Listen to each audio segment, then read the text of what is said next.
I'd like to welcome each and every one of you to the 16th meeting of the Board of Directors during calendar year 2023. It's Tuesday, September 19th, 6 p.m. here at City Hall. And I know we've all enjoyed the cooler weather over the last week, so, pardon?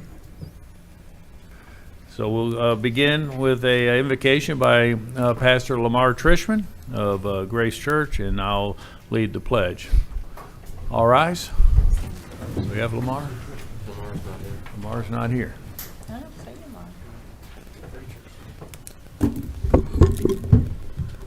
I don't see Lamar, so please bow your head.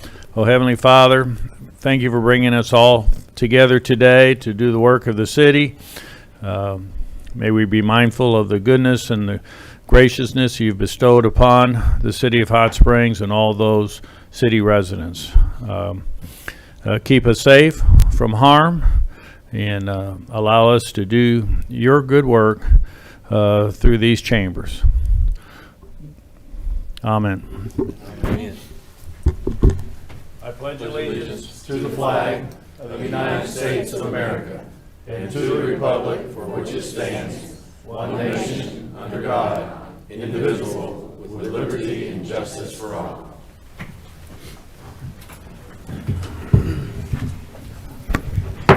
We'll now call this meeting to order. Please call the roll. Director Aaron Holliday. Here. Director Phyllis Beard. Present. Director Marcia Dobbs-Smith. Here. Director Dudley Webb. Here. Director Karen Garcia. Here. Director Steve Trusty. Here. Mayor Pat McCabe. Here. At this time, I'll consider approval of the agenda. Are there any additions or deletions to the agenda or items to be moved from consent agenda to new business? Motion to approve. Got a Second. motion and a second. All in favor of the agenda, say aye. Aye. Opposed, same sign. Agenda is approved. Now we'll consider the approval of the minutes of the regularly scheduled meeting of September 5th, 2023. Are there any additions, deletions, or corrections to the minutes as presented? Hearing none, I'll entertain a motion to approve. So moved. Director Webb, seconded by Second. Director Dobbs-Smith. All in favor signify by saying aye. Aye. Opposed, same sign. Minutes are approved. Recognition of guests. Any directors have special guests you'd like to be have recognized at this time? Now we'll move on to the city manager's report. Mr. Bill Burrow. Thank you, Mayor, members of the board. I'll be somewhat brief tonight. I can let you know that staff has been working over the past 2 to 3 weeks on our budget. We closed that out this past Friday. Our finance director, Karen Scott, and staff are rolling those numbers up for me to review. We'll start our department meetings next week. Looking forward to in October, I think it was the 24th presentation to the board as we go through the budget work session. So that's really what we've been working on over the past couple of weeks. But I do have a couple of other items. Free Narcan training yesterday, September 18th. The police department hosted another successful free Narcan training. The substance abuse coordinator is also working with Leadership Hot Springs to offer the course to students in the current leadership class. Anyone that is wanting to schedule a training can reach the coordinator, Carrie Montgomery, at the Hot Springs Police Department at 501-321-6789. We're also looking for dispatchers. If you have somebody that is looking for a position or a job with the City of Hot Springs, we currently are accepting applications for 911 dispatchers. Anyone interested can visit our human resources at www.cityhs.net. Go to the Human Resources tab and you'll see all of the different job openings. We've got several openings, but wanted to highlight the dispatchers. That's certainly a very important position and a rewarding position for those that hold that. Household hazardous waste, we get a lot of calls about household hazardous waste collections. We do a couple of those a year through the solid waste department, and that's also through our Southwest Central Regional Solid Waste Management District. It's going to be held Saturday, October 14th from 8 to 1 at the Garland County Fairgrounds.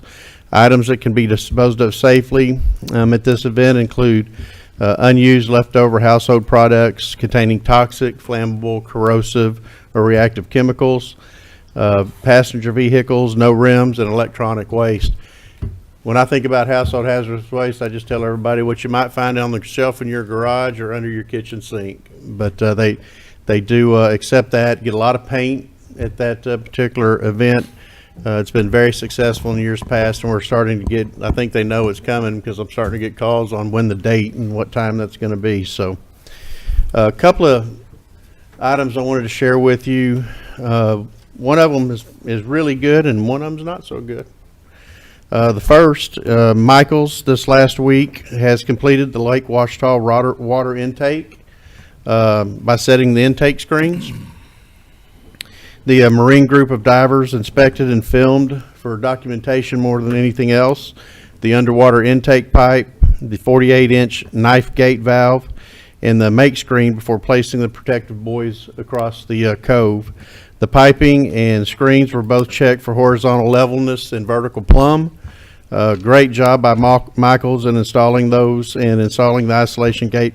They're also doing the isolation gate valve at the south portal, which is what we typically saw when Miss Elaine was going into the mountain. So they're finishing that restoration. Once that's complete, the other contractor is going to be coming in and doing that connection between what's on the other side of Brady Mountain Road and where they terminated there at that south portal. So that's coming along great. Really proud of the work that's happened there at the intake. So we've got all of our raw water lines are pretty much in ground. Those are pretty much complete. We've got all of our potable water lines under contract. Some of those are in different phases of being complete. The plant itself, we started with, I think, a 40-foot hole, and now we've got 40-foot walls above ground. Really starting to take shape out there. We've got 2 4-million-gallon lagoons.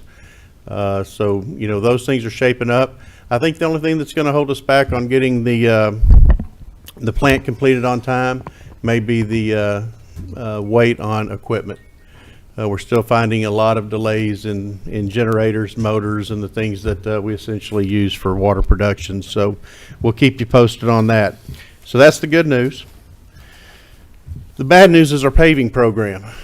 As you know, this is the first year where we've had about $6 million worth of paving. Very excited when we started the year. Got some bad news today. We're going to be meeting with the vendor.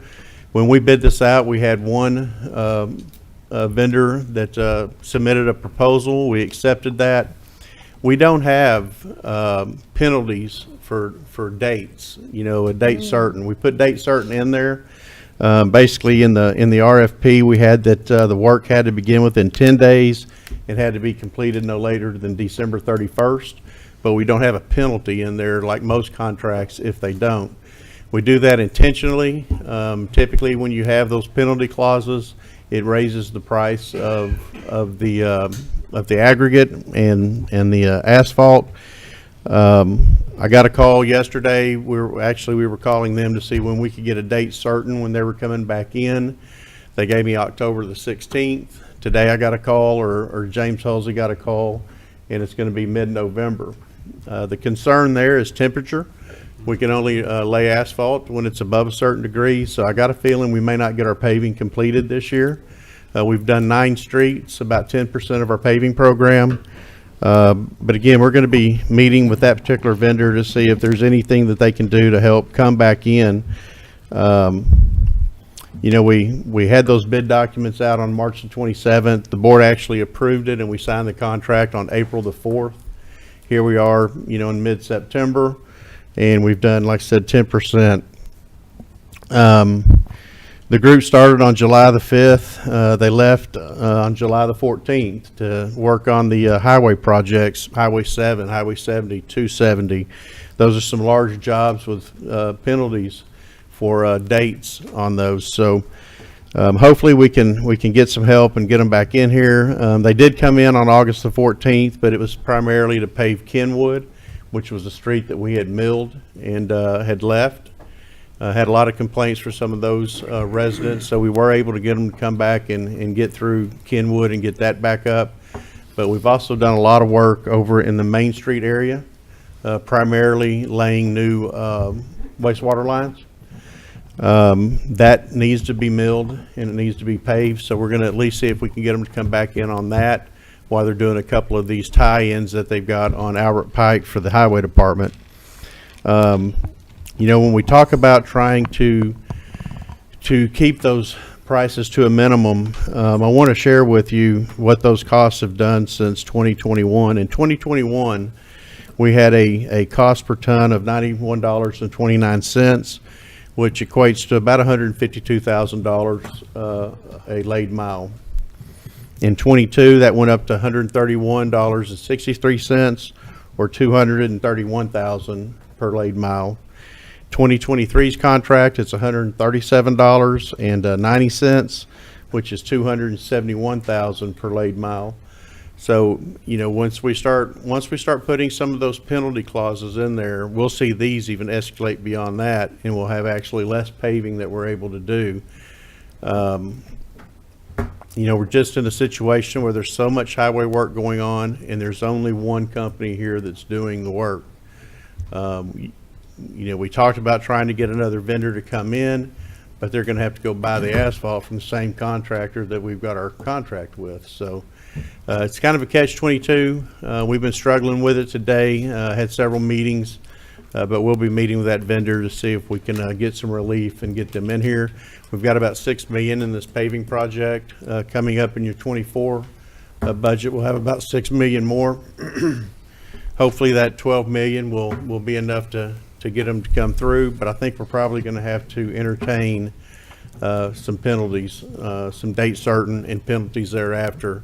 We'll probably start getting some of the costs that we're seeing with RDOT that have those penalty clauses, but we're kind of in a catch-22. So that's a bit of bad news I wanted to share with you. We're going to continue to work through it as best we can, but it's not looking good for our paving program throughout the rest of the year. Good news is we still have the money in the funds and the fund balance, but you know, it's one thing to have the money, it's another to actually get the asphalt on the ground. So, Mayor, that completes my report. Any questions of Bill from directors? Now we'll move on to Board of Directors announcements of upcoming events. Any director have an upcoming event you'd like? Director Garcia. Thank you, Mayor. Yes, I want to announce about the 2023 Habitat for Humanity Women's Build, or a lot refer to it as the Hills to Hammers project. But this is the annual Garland County Habitat for Humanity's Women's Build that begins October 3rd. And over 5 days, 150 women are expected to come together to build 2 houses for deserving families in our community. And these families put in their sweat equity and work on these houses as well. This is open to women of all skill levels. If I'm participating at 0 skill level, I know that anybody in the audience or in the listening audience through our TV can participate. And I still have openings on my team, and if anyone would like to participate and sign up online, I can give you the code that you sign in, and there's no charge or contribution on your part to participate. If you would contact me and let me know. We want to encourage everyone. This is a great community project, and we're helping provide housing for 2 families. And this is right here in the middle of Hot Springs. Thank you, Mayor and Board. Any other announcements? Director Beard? Director Beard? Yes, Karen, you always mention the giving team on the 4th Saturday. I left that for you. Oh, okay. I don't have any information on that, but that is from memory, that is the 4th Saturday.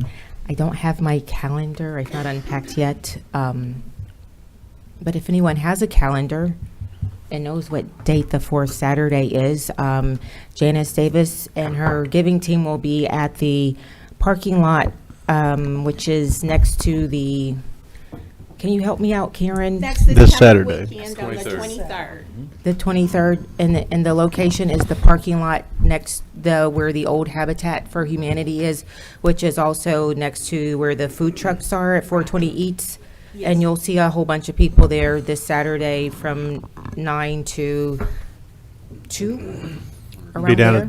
at the corner of Church and Malvern. Yes, thank you. Church in Malvern.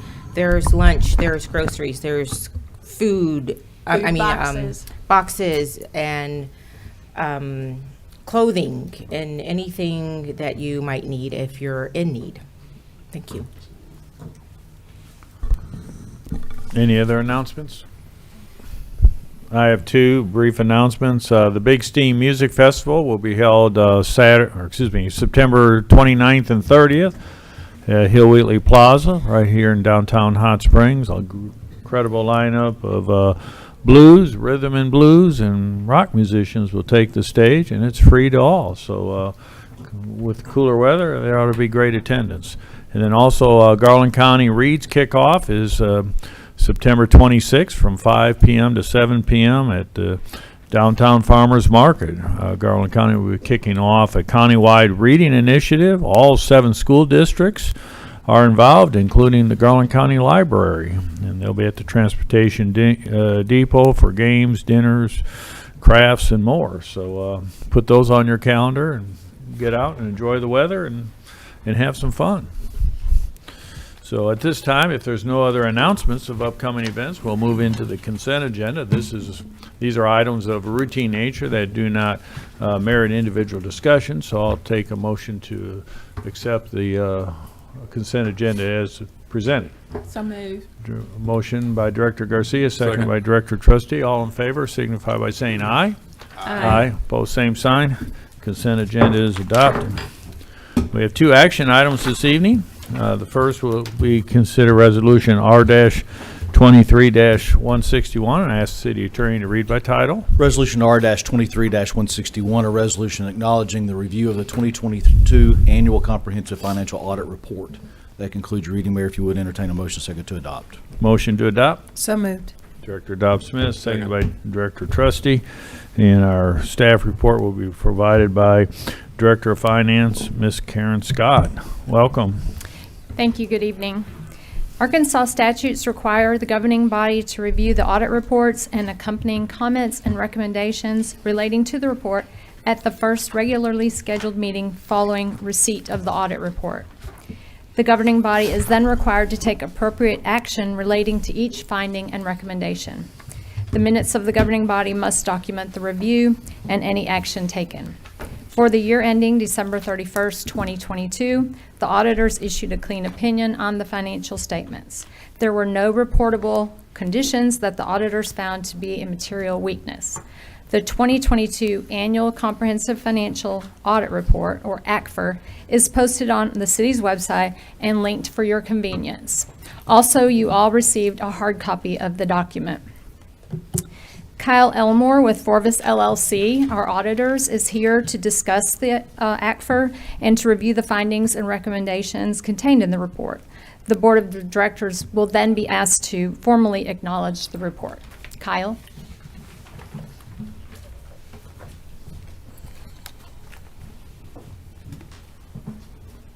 Good evening. I'm Kyle Elmore with Forvis. It's nice to meet you all. It's nice to be here to present.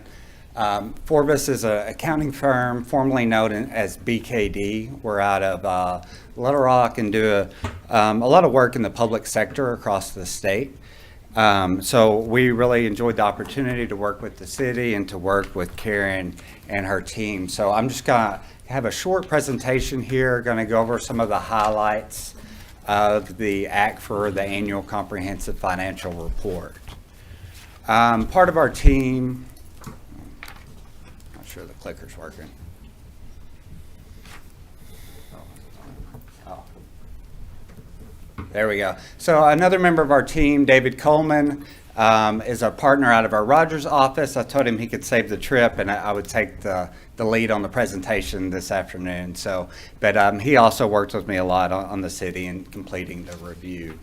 So with the presentation, We're just going to hit some of the highlights. There's a lot of information, included in that act for, I think it's about 190 pages now. It probably continues to grow each year as they continue to come out with new standards. Here is an overview of the various sections of the ACFR. I do want to point out that some of these sections are considered to be unaudited sections. So we really spend a lot of our time with the basic financial statements, and the related footnotes to those. There's additional information that is included in the report that's provided by management. Management writes the ACFR. We just provide an opinion on the financial statements. So even though some of this information is marked as unaudited, we definitely do read it and review it to make sure it's consistent with the other information in the report.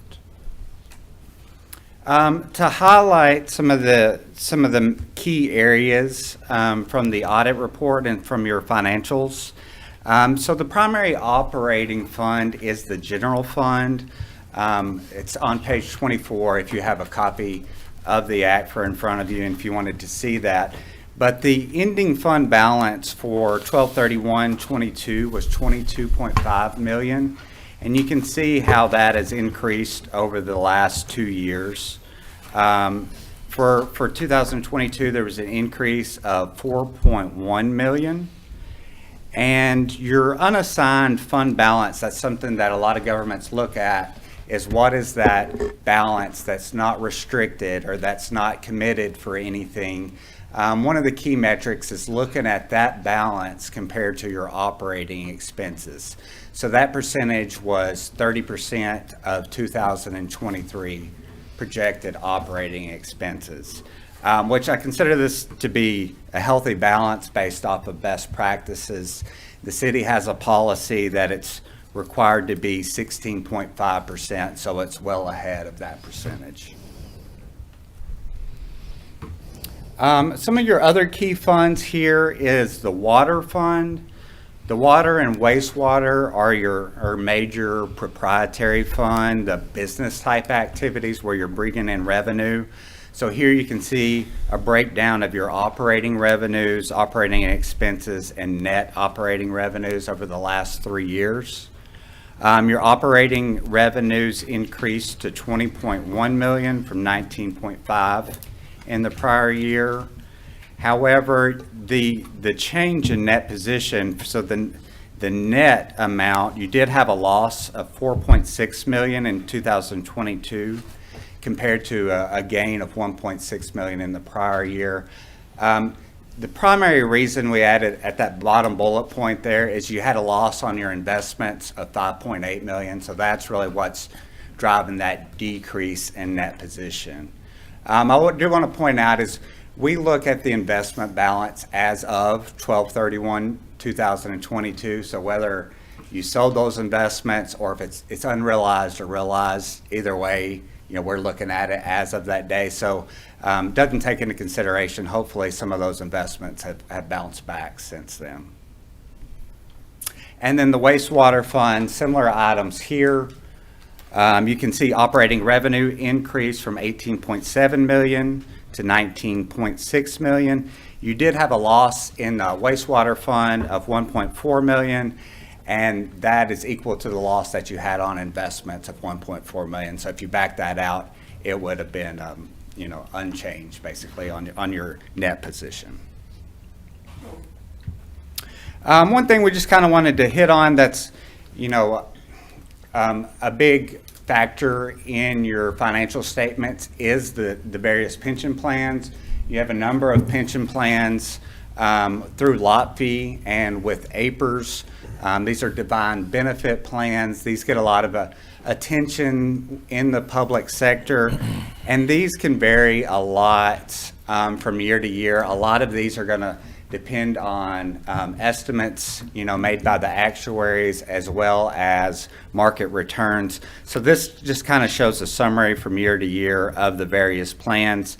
I will say that the APRS plan, which, is a statewide plan, The investments really went down on that, so it increased liabilities across the state. So you see that in your balance sheet as well, the increase there.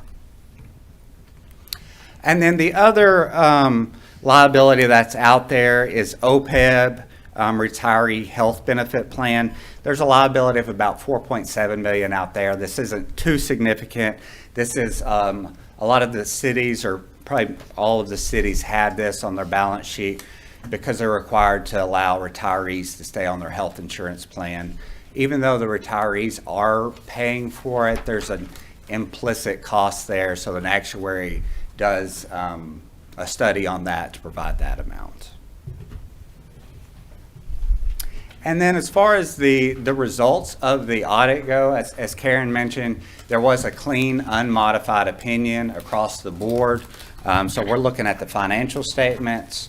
We're looking at the internal controls over the financial statements. We're also looking at each of your major federal awards programs. So these are the various federal grants that you received, and making sure you're in compliance with those major programs, as well as an opinion on your compliance with certain state requirements. So clean opinions across the board there. Here are those major federal award programs that I mentioned. So these are the federal programs. You know, a big one for 2022 was some of the COVID funds, the Coronavirus State and Local Fiscal Recovery Act. So we tested compliance with that, no issues noted, and then also federal transit. You can see you had expenditures of $2.3 million and $1.1 million there. Some other items that came up during the audit. A big item for us during the audit and for the team was a new standard issued by GASB that was effective for 2022. This is GASB statement number 87 related to leases. So basically you'll see a new line item on the financial statement for a lease receivable or a lease liability. In the past, these were just recorded as revenues or expenses whenever they occurred. So we spent a lot of time working with the city and working with the team to review these lease documents to see, you know, if it is a 10-year lease agreement, then you would need to book, you know, a payable if you're the lessee, or a receivable if you're the lessor. So putting that on the balance sheet was a tall task for everyone this year, because there's a number of leases that the city's entered into over the years, and gathering that information. Another thing we like to point out is in the financial statements, there are a number of management judgments and accounting estimates. You know, one of those we talked about is the pension liabilities. You know, a lot goes into that when you're talking about discount rates and when people are going to retire and return on investment. So there's a lot of estimates that go into that, a lot that goes into the fair value of investments, your allowance for accounts receivable. So all of those are considered to be significant estimates that we pay particular attention to, and really just want to make sure that y'all are aware of those. Other than that, we had a couple of adjustments that were made during the audit process. This is just related to leases and pensions. Leases, with that being a new standard, we work with management to get that, to get those adjusted properly. And then pension, there was just a few year-end adjustments. Nothing significant came up during the audit related to any of those or any of the other financial statement line items. And then just to make everyone aware, leases was the new big standard that was required to be adopted this year. Forward-looking there is another one. This is subscription-based IT arrangements. It's similar in that they're looking at any liabilities that may be out there related to like IT software or IT agreements, cloud computing, something like that. I think those didn't really meet the definition of a lease, but they kind of created its own standard here. So we're working with the team already to see about gathering up those agreements so you can see what that number will look like for next year. Again, thank you all for the opportunity. It was great working with Karen and her team, and I'd be happy to answer any questions or if there are any. Any questions or comments? Director Garcia? Thank you, Mayor. First of all, Kyle, I wanted to thank you and the team for the very thorough and great work. As I've heard excellent feedback from our accounting and finance department about how well you worked within their schedules of their usual duties, in addition to getting information for the audit team, as well as any recommendations that you help them with for continuous improvement. Karen and the group, and Karen, just being here a year, did a fantastic job with all of this, and is always looking for improvement, and that we support continuous improvement. And you were at the forefront of making the recommendations to help us do that. I just wanted to, for clarification to the listening public, that this requirements now on reporting in our statements the market value of our investments, and that doesn't mean it was a realized loss, as you alluded to. At the market value at the end of the year is what you were looking at, but that doesn't mean we had realized losses at that time of that amount. I know over the years, looking at my retirement and investment funds, it's gone up and down, and over time it does come back, and we do get those what's in our reports from the investment companies that may show a loss at the end of the year.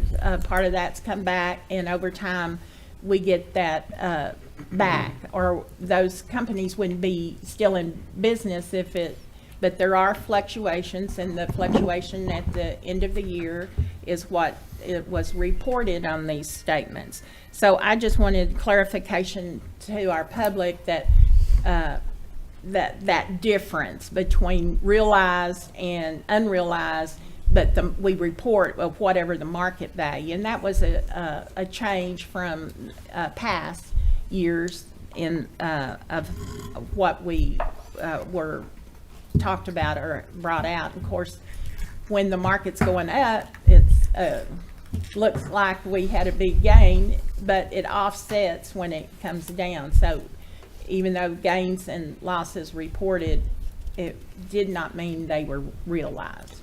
Right. So we look at it as if you sold it on Right, that day, at that day. that's Yes. what it would be. And I just wanted to reiterate that to the public, that so it's not taken away we had a big loss. Right. Because as you mentioned, we have done very well and significantly well since I first joined the board, and the mayor can attest to this too, where it was the other way. And now that was part of the time we set that limit, that we didn't want it to go below that amount regarding our general fund balance. And now we have balance way ahead of that, and even have been able to identify reserves that are committed to do some big projects that's going to benefit everybody in the city. So kudos to everybody for making that happen. Director Garcia, I want to add that we actually looked at that today, Karen and I did, and we actually spoke with Director Trusty earlier. You know, when we looked at that net position today, it was a positive 1.6 million. Right. So that, 5.8 loss to 1.6 million gain. And again, it's just, market value at the Right. time. We've got a huge amount of dollars invested in our water and wastewater as we continue these projects. So that just kind of shows how that swing can happen that you just mentioned. Right. And, I understand that, and I know you and the board do, but in case somebody just picked up on one thing, I wanted to make sure they understand that. Thank you. Any further questions of Kyle? If not, thank you so much for your work and your presentation and being a part of our team. All right, thank y'all.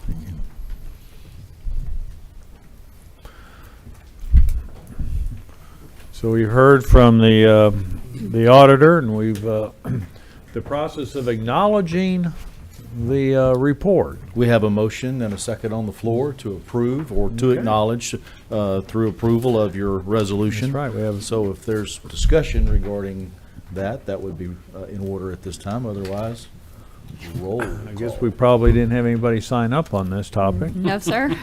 Any further discussion amongst directors? Hearing none, please call the roll. Director Holliday. Aye. Beard. Aye. Dobbs Smith. Aye. Webb. Aye. Garcia. Aye. Trustee. Aye. Mayor McCabe. Aye. Resolution's adopted. Our final action item of the evening is to consider ordinance 023-22, and I'll entertain a motion to suspend the rules to read by title only. So moved. Director Trustee, Director Webb as the second. All in favor of the motion to suspend the rules to read by title only, signify by saying aye. Aye. Opposed, same sign. Please read by title. Ordinance O-23-22, an ordinance waiving the requirements of competitive bidding and approving an emergency purchase of required materials and installation of the yard water pump at the Davidson Drive wastewater treatment plant. That concludes your reading, Mayor. If you would entertain a motion second to adopt. Motion to adopt. So moved. Director Dobbs Smith, seconded by Director Garcia. And our staff report will be provided by our engineering project manager, Todd Pillar. Thank you, Mayor, and good evening. Don't The- fluster him, Mayor. do This is a little one. The existing two pumps we have for yard water right now were installed in 1992, and they run 24/7, and they're failing. They're causing problems with our process at our wastewater plant, and we purchased a pump in 2019 from the flood that occurred in November 2018 when the admin building basement flooded, and we made an insurance claim and paid for the pump and motor. And we were going to install it as part of our Davidson Drive improvement project for our CAO, but the plant can't wait. We can't wait for this large project to be bid and awarded. And the materials will come from Instrument and Supply on one PO, and the other PO will be for the installation from H Squared. And H Squared has done many pumps and motor replacements for us in the city for the last couple of years. The total cost for materials and installation is $109,344.32, and it will come from the 2020 wastewater bond. Any questions of Todd? Director Webb? Thank you, Mayor.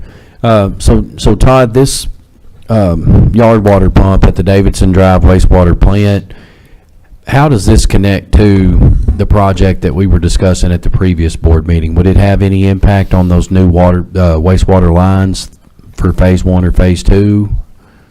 No, sir. No? Okay. It's at the Davidson Drive wastewater plant. A whole different line? Other than it all has the same ending point. That is correct.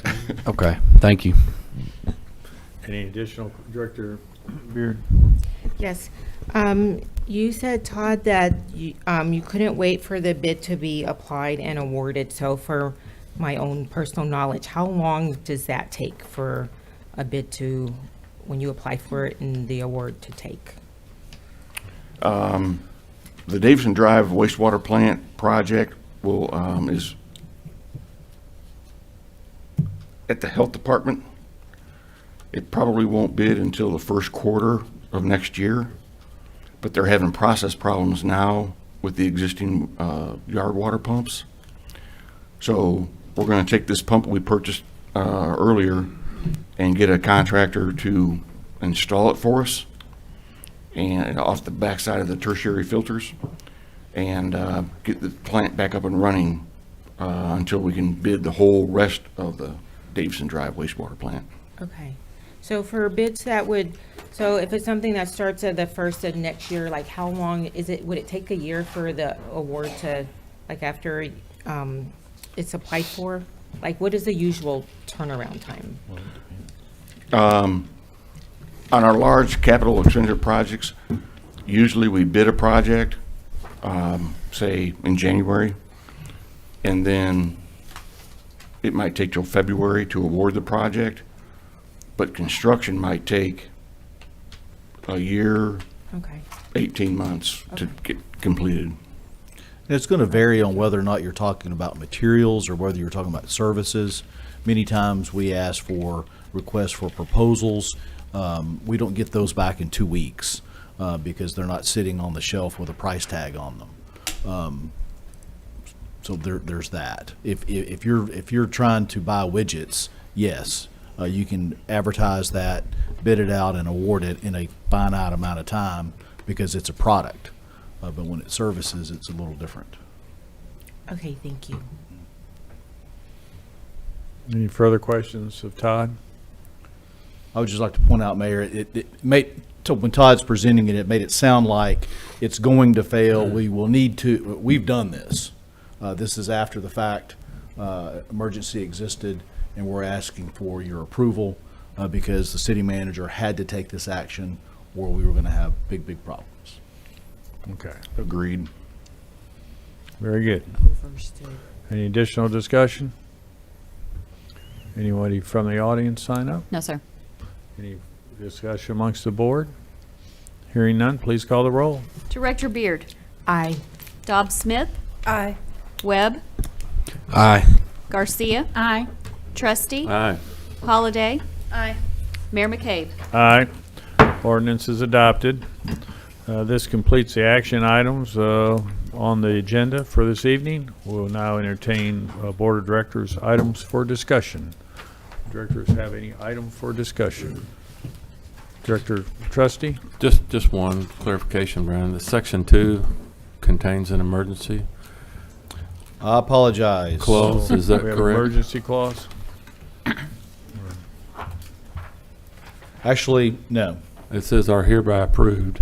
It talks about That the emergency purchases are approved. are hereby approved, Yeah, so that's not nothing a- separate. That's not an emergency clause. All right. The whole thing was an emergency. We call it an emergency because it's after the fact. Okay.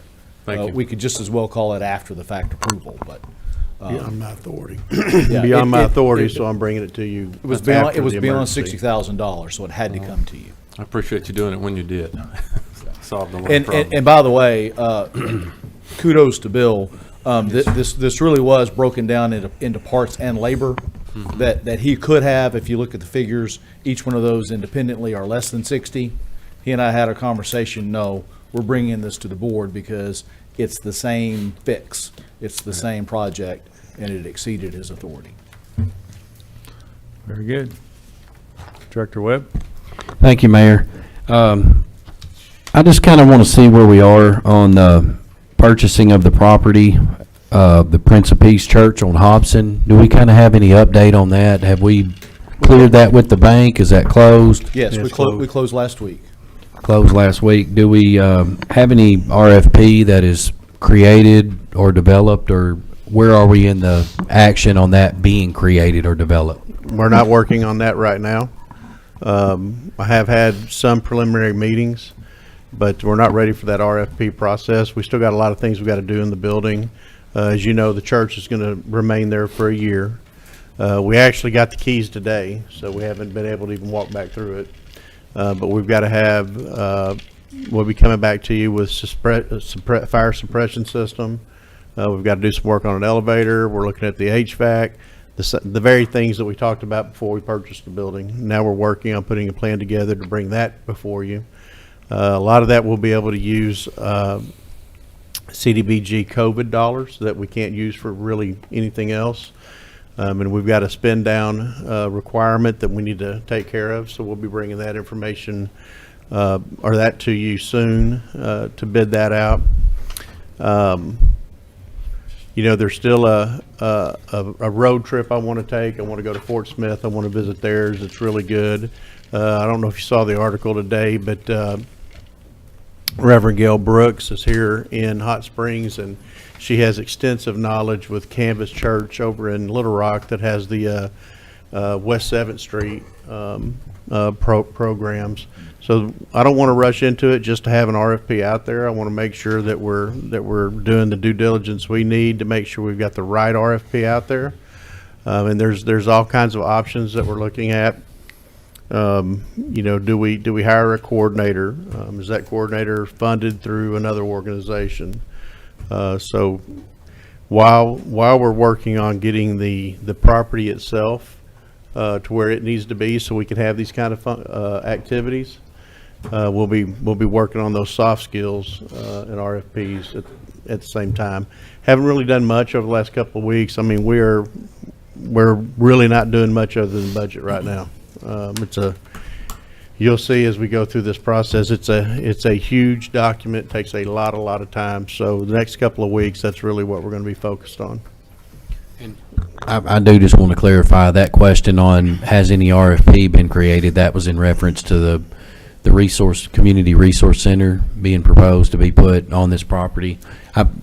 You did get me, but just if anybody didn't know what that RFP was for, that's what I was talking about. The plan is moving forward as presented.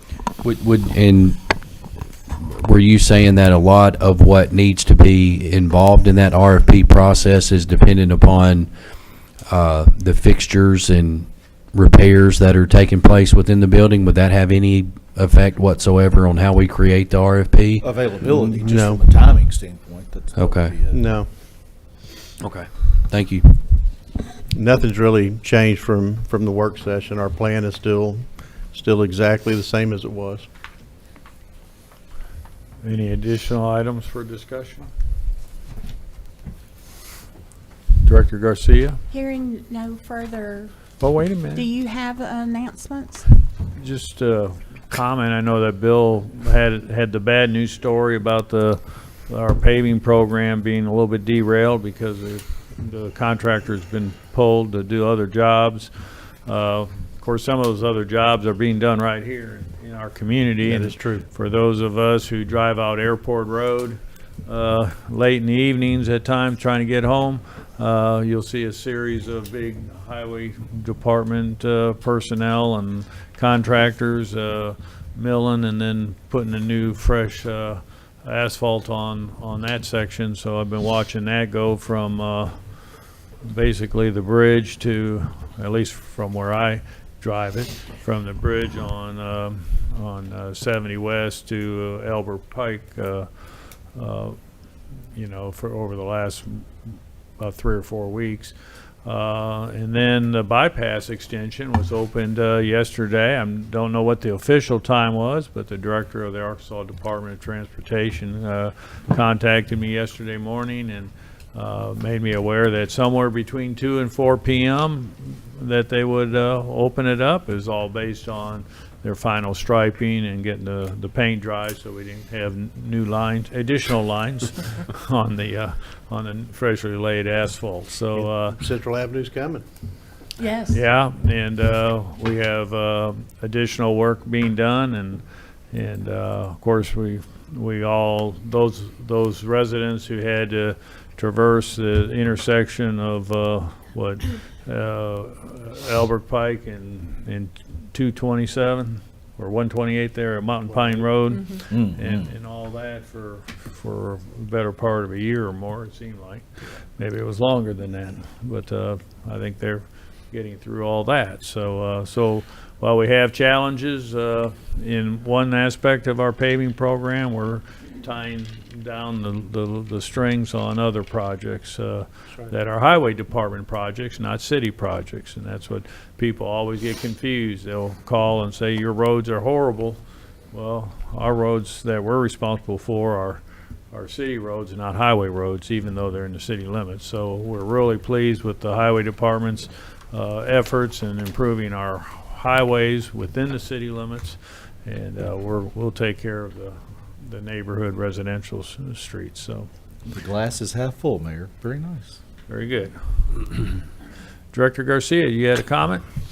If you have no further discussion items, I move to adjourn. Very good. We got a motion and a second. All in favor, signify by saying aye. Aye. Opposed, same sign. We are adjourned. We will have a public comment session here immediately following the meeting. We just got to do a little bit of technical